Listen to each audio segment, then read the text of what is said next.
Hi, this is Mr. Cutchell, and today I'm going to talk to you about specific heat, some vocabulary words associated with heat, and a term called calorimetry.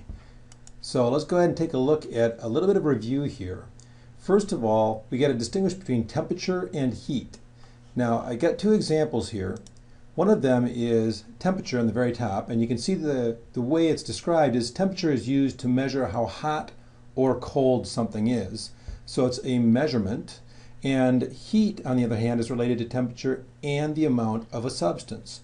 So if we were to take a look at the upper right-hand corner here, we've got a spark coming off of this sparkler right there. If that hits you, it's going to probably hit you at a temperature of around 3,000 degrees Celsius. So that's a very high temperature.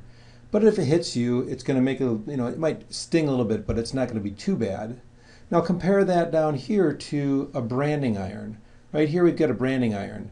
Now if that touches you, that's about 700 degrees or so Celsius. That's probably a little on the warm side even. But if this one touches you, it's going to hurt a lot more. Why? Because there's more mass. There's a greater amount of substance. Basically, this has more heat than this little spark up here. So even though the temperature is higher, the heat is greater with the branding iron. Here's another example. Here we have some water. Well, we all know that water boils at 100 degrees Celsius when it's at sea level. And this one's boiling at 100 degrees Celsius at sea level. In this container over here we have 80 milliliters. And over here we have 700 milliliters. Now if you were to accidentally spill this on yourself, it would hurt. It would hurt a lot. Now the thing is, if the 80 milliliters spills on you, it's not going to hurt as much as if you spilled the 700 milliliters. Why? Because this has more heat, much more heat, because there's more of the substance at 100 degrees Celsius.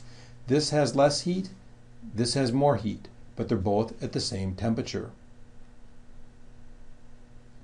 Let's take a look at another idea in regards to heat.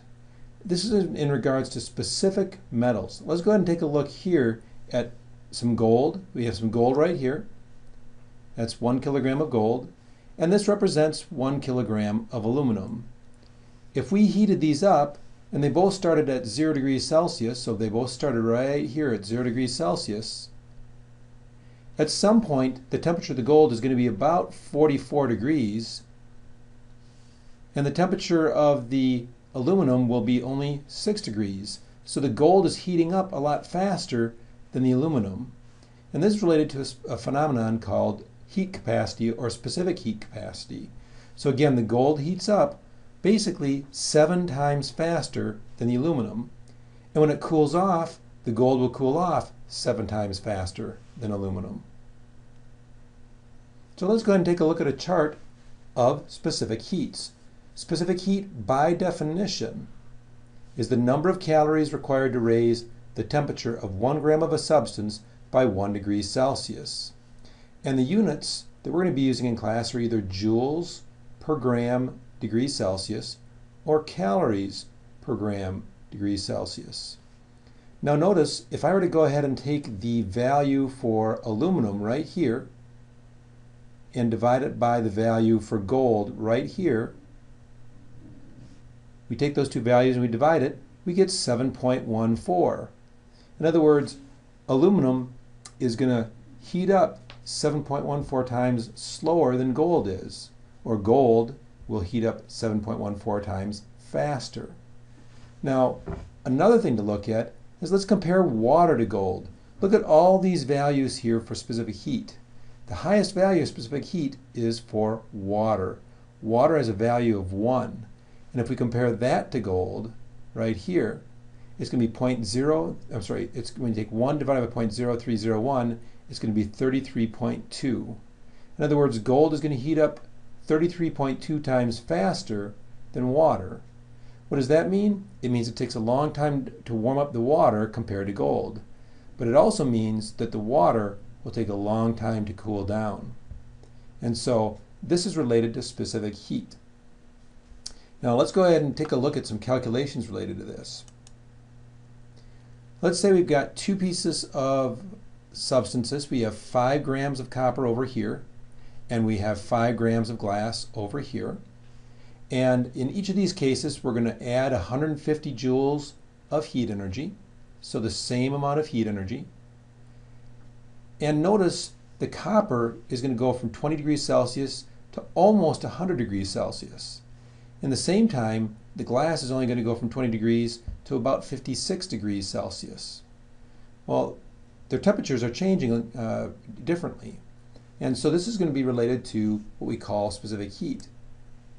If we go ahead and want to find out how much heat is required to warm up each gram by a degree Celsius, if we look over here, if we take 150 joules, divided by, on the bottom, 5 grams times 77.9 degrees Celsius, we're going to get a value of 0.386 joules per gram degrees Celsius. So to raise 1 gram by 1 degree Celsius for copper, it's going to take 0.386 joules of heat. Let's compare that to glass. Over here, we still have the same 150 joules being added, and on the bottom we have 5 grams for every 35.7 degrees Celsius that it's going to raise in temperature. And you'll notice we get a different value there. It's 0.84 joules per gram degrees Celsius. So the copper over here warms up faster and it cools down faster. The glass takes a longer time to warm up, but it also takes a longer time to cool down. And so that's what the specific heat capacity is. Now let's just take one of these values. Let's just compare copper's to the value we got in the previous page. If we look on the previous page, copper is right here. It's 0.386 joules for every gram to raise it by a degree Celsius. Joules per gram degree Celsius is just the unit. The number is 0.386. If we compare it to glass, glass is right here, 0.84.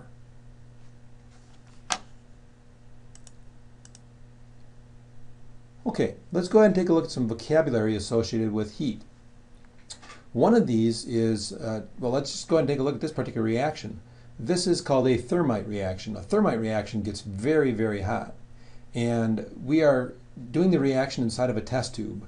So this test tube is the location of the material that's being studied. This is what we're studying. We're studying the chemical reaction inside here, inside the test tube. And so this is called the system. Right here, this is called the system. And the system has a boundary. The boundary is right here. It's the glass walls of the test tube. And this glass walls of the test tube, if we're doing some studies here, this would be the boundary. The surroundings are everything else out here. It's all the air out here.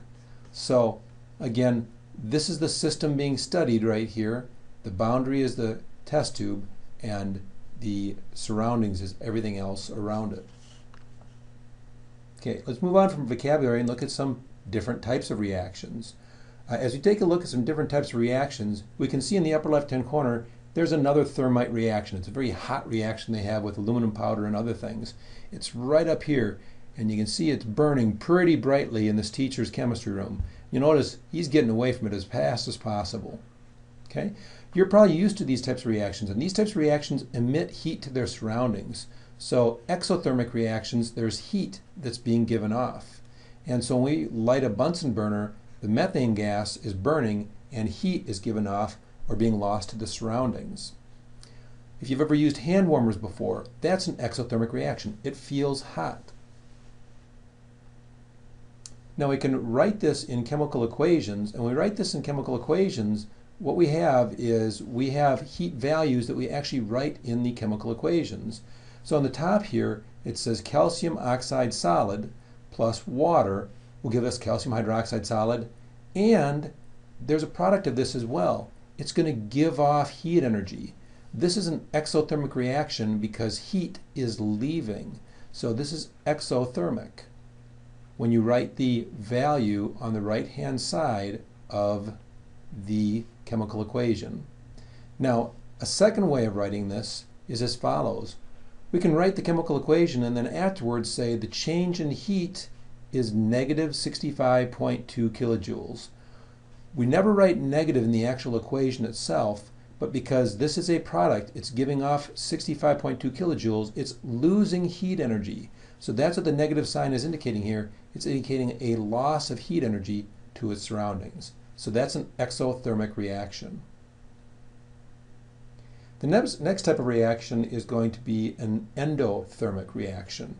You've all probably experienced this when you put ice in your hands. When you put ice in your hands, the ice actually takes heat away from your hands. It absorbs the energy. It absorbs the energy. So right up here is the ice melting. This is an endothermic reaction. Now, in reality, that's more of an example because we're really dealing with chemical reactions. Maybe you've used a chemical cold pack. And a chemical cold pack, actually, when you break it, the chemical reaction starts and it gets colder. When it gets colder, it absorbs heat from its surroundings. So this kid is putting it on his elbow, apparently he hurt his elbow, and it's absorbing the heat from his body. So it feels cold because it's taking in or absorbing heat. Here's a chemical reaction in which the reaction was done on just a small amount of water. And when you mix these chemicals together, right inside here, you mix chemicals together, and if there's just a small layer of water there, the board will actually freeze to the flask and you can lift it up. So this is an endothermic reaction. It means heat is going into where the chemical reaction is occurring. We can write these with chemical equations as well. For example, we have PCl5 in the upper left-hand corner, and that's phosphorus pentachloride. And when we have this in a reaction, it actually is going to absorb heat energy in order for the reaction to occur. So it would feel cold to somebody's hands if they were doing this. So it absorbs 87.9 kilojoules for every 1, and this is 1 mole of phosphorus pentachloride. It produces phosphorus trichloride plus chlorine gas. Now, we don't have to necessarily write it in here. We can also use a delta H value again, a change in heat value. And if we do that, we would have delta H equals, and in this case it should not be negative.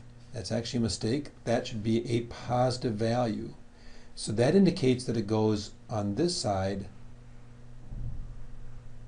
of the reaction here. Basically, the reactant is gaining heat energy, and so it's absorbing that from its surroundings.